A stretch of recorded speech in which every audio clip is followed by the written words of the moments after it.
महिला trainee doctor से rape मामले में भड़के पद्म विजेता। पद्म विजेता डॉक्टरों ने पीएम मोदी से कर दी बड़ी मांग। एक दो नहीं बल्कि 70 सीनियर डॉक्टरों ने लिखा पत्र। लेटर लिखकर कहा हालात खतरनाक, दखल दे। हमारी 3 मुख्य मांगे हैं। पहली तो ये कि सीबीआई फास्ट ट्रैक पे जांच हो, क्योंकि स्टेट गवर्नमेंट की जो जांच है वो बहुत बायस्ड है। आज तक के कभी डॉक्टरी के इतिहास में इंडिया में कहीं नहीं हुआ कि किसी ऑन ड्यूटी डॉक्टर का रेप हुआ और मर्डर। नमस्कार, मैं खुशबू राय, आप देख रहे हैं एनएमएफ न्यूज। कोलकाता में महिला ट्रेनी डॉक्टर के साथ रेप और फिर उसकी निर्मम हत्या के बाद हर एक देशवासी में आक्रोश है। मृतक पीड़िता को इंसाफ दिलाने के लिए लोग सड़कों पर हैं। न सिर्फ डॉक्टर्स ने हड़ताल किया बल्कि रात भर सड़कों पर न्याय दिलाने की भी मांग की गई। जस्टिस की मांग सिर्फ पश्चिम बंगाल तक नहीं सिमटी रही, ये मांग देश भर में अलग अलग राज्य, अलग अलग शहर और अलग अलग गांवों से गूंजी। अब इस पर एक दो नहीं बल्कि 70 पद्म विजेता डॉक्टरों ने दखल किया है और पीएम मोदी को पत्र लिख डाला है। प्रधानमंत्री के नाम लिखा गया ये पत्र और इसमें की गई मांग ये बताने के लिए काफी है कि किस कदर देश में महिलाओं के साथ अप्रिय घटना घटती रहती है, किस तरह धरती के भगवान माने जाने वाले डॉक्टर्स भी सुरक्षित नहीं हैं।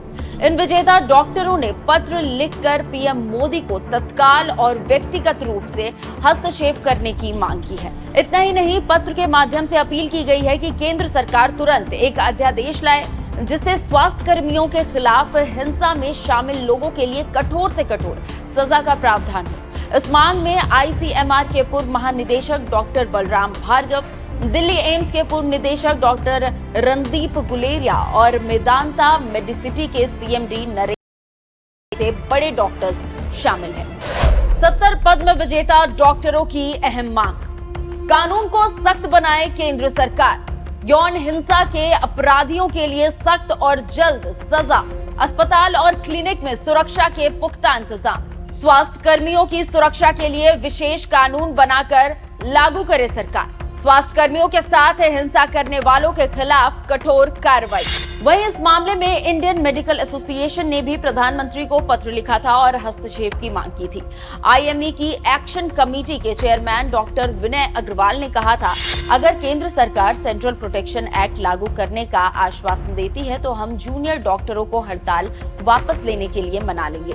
इधर इस पूरे मामले ने जब तूल पकड़ा तो जांच सीबीआई को सौंप दी गई। इसके बावजूद देश भर में विरोध प्रदर्शन हो रहा है। विपक्षी दल ममता सरकार पर हमलावर है और भाजपा के साथ साथ राहुल गांधी ने भी पश्चिम बंगाल सरकार को सवालों के घेरे में खड़ा कर दिया है। इधर ममता बनर्जी खुद सड़कों पर उतरकर विरोध जताती नजर आई, लेकिन उनका ये दाव उन्हीं पर भारी पड़ गया। राजनेताओं से लेकर आम जनता ने ममता की खूब किरकिरी की। सब पूछने लगे कि राज्य की सीएम आप हो, होम मिनिस्टर आप हो, तो प्रदर्शन किसके खिलाफ कर रही हो।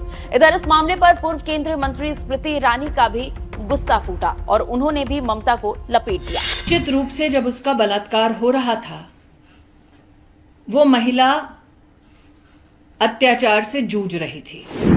सवाल ये उठता है कि क्या किसी ने उस फ्लोर पर उस महिला के चिल्लाने की आवाज को नहीं सुना? वो कौन है जिसके वजह से अस्पताल में वो रेपिस्ट आश्वस्त था कि वो रेप करने के बाद घर लौट सकता है? एक लड़की का बलात्कार होता है अपने ही अस्पताल में, वो चिल्लाई तो किसी ने अस्पताल में सुना नहीं। मैं दोबारा कहती हूँ, तेरा रेप मेरा रेप की पॉलिटिक्स को बंद करें ममता दी। प्रदेश की होम मिनिस्टर ममता जी हैं। हेल्थ का चार्ज किसके पास है? मुख्यमंत्री कौन है? तो किसके खिलाफ वो प्रदर्शन कर रही थी? अपने खिलाफ। प्रोटेस्टर्स अनसेफ हैं, रेपिस्ट और मॉब सेफ है। खैर, आरजी कर कॉलेज में हुई ये घटना दुखद है, निंदनीय है। फिलहाल इस वीडियो में बस इतना ही। जाते जाते आपको छोड़े जाते उन डॉक्टर्स की मांग के साथ सुनिए क्या कुछ कह रहे हैं, उसके बाद बताइए कि आपकी इस पूरी वीडियो पर राय क्या है।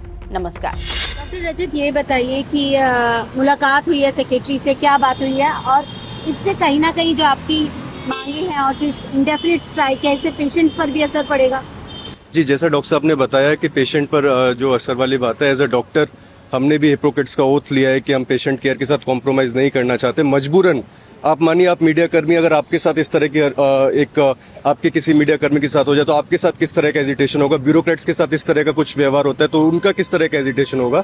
एज अ मेडिकल फ्रेटर्निटी के रिप्रेजेंटेटिव्स ये हमारी ड्यूटी बनती है कि हमारे जो साथी मेडिकल डॉक्टर्स हैं उनकी प्रोटेक्शन की जो बेयर मिनिमम रिक्वायरमेंट्स है वो हम पूरी करें और उसकी मांग रखें। देखिए, जो घटना हुई है बहुत ही ज्यादा निंदनीय है।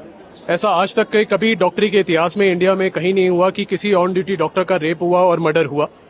और हमें लगता है कि ये चीज जो है, इसको निंदा जो है हर डॉक्टर को, हर उस इंसान को जो डॉक्टरी से जिसका कभी ना कभी लेना देना रहा है, जो मरीज रहा है, कुछ भी है किसी के परिवार में, उसको निंदा करनी चाहिए। हमने कल इसके रिगार्डिंग एक नेशनल स्ट्राइक का एक नोटिस निकाला था फोडा के तहत। उसमें 4-5 डिमांड्स रखी थी। हम अभी भी उन डिमांड्स के साथ खड़े हैं। अगर वो डिमांड्स मानी जाएंगी, उन पे कुछ एड्रेस करा जाएगा तो we will call off this strike. We don't want the patients to suffer, इसलिए हमने अभी इमरजेंसी सेवाओं को बाधित नहीं किया है और वहां पे डॉक्टर्स की संख्या को बढ़ाया है।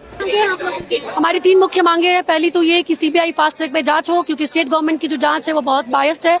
वो किसी भी निर्दोष को पकड़ के और हमें प्रूफ करना चाह रहे हैं, हमें चुप कराना चाह रहे हैं, बट वो नहीं होने देंगे। 2 से 3 लोगों ने ये काम किया है। ये गैंग रेप मर्डर का मामला है, निर्भया पार्ट 2 है। जब तक सीबीआई जांच नहीं होती हम नहीं सुनेंगे। दूसरी मांग ये कि आरजीकर की जो इनसेंसिबल अथॉरिटीज है, जो इस तरह के स्टेटमेंट दे रहे हैं कि लड़की रात को क्या कर रही थी अकेले, जबकि वो डॉक्टर ड्यूटी रूम में ऐसी घटना हुई है, ऐसी दरिंदगी की घटना हुई है, तो सीबीआई जांच, आरजीकर अथॉरिटीज को परमानेंटली हटाया जाए। और तीसरी, सेंट्रल प्रोटेक्शन एक्ट जो कि डॉक्टर्स के सिक्योरिटी का एक्ट है, वो हर एक अस्पताल में ऑल ओवर इंडिया लागू की जाए। कल ने जो है कॉलेज की ने रिजाइन कर दिया था कि उन्हें डीफेम किया जा रहा है, जिससे बच्ची की क्या कहेंगे इस पर? नहीं, ऐसा नहीं है। शुरुआत में तो उस चीज को तो मतलब डॉक्टर साहब को तो जो उनका डेथ हुआ है उनको तो बताया गया कि साइकोसिस है। उन्होंने मतलब उसको अलग अलग तरह के आरोप लगाए गए। मतलब शुरुआत के वहाँ के कॉलेज के एडमिनिस्ट्रेशन और वहाँ का पुलिस ने तो ये बता दिया कि अपने साइकोसिस, इसलिए उसने हत्या कर ली अपने से। तो इस सब चीजों को छुपाया जा रहा है। हमारा भारत सरकार और बंगाली गवर्नमेंट से अनुरोध है कि हम डॉक्टरों को इंसाफ मिले और जो हमारा प्रोटेक्शन एक्ट है उसको लागू किया जाए और इसको ईमानदारी से इन्वेस्टिगेशन करके न्याय मिले। अभी आज की डेट में पूरे ऑल इंडिया में स्ट्राइक चल रही है। हम लोग स्ट्राइक जब तक चलेगी जब तक हमें न्याय नहीं मिलेगा। और आगे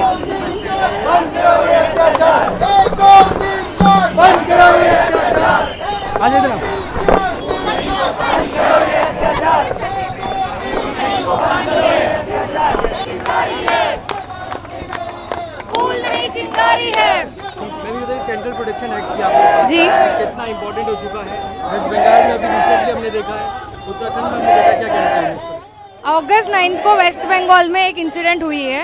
अभी से लेके 9 से लेके अभी तक we only have read about 10 or 15 more incidents against violence against doctors.